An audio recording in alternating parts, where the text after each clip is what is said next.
I was really saddened to hear the news about David Lynch last week. I've always been a huge fan of his creative output and also the way he talks about the creative process.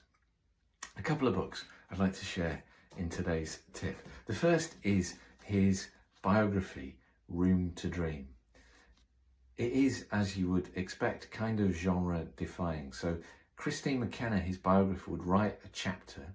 She'd send it to David, who would then write his own chapter, his kind of lyrical reflections on what he'd been sent. And so you move through the book, biographer and subject, chapter by chapter.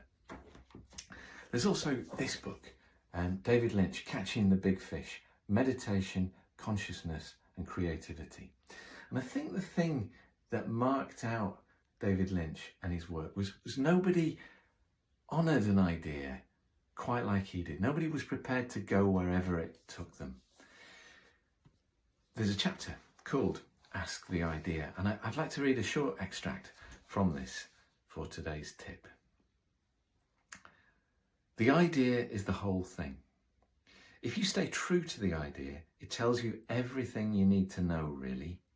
You just keep working to make it look like that idea looked, feel like it felt, sound like it sounded, and be the way it was.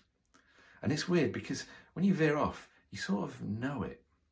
You know when you're doing something that is not correct because it feels incorrect.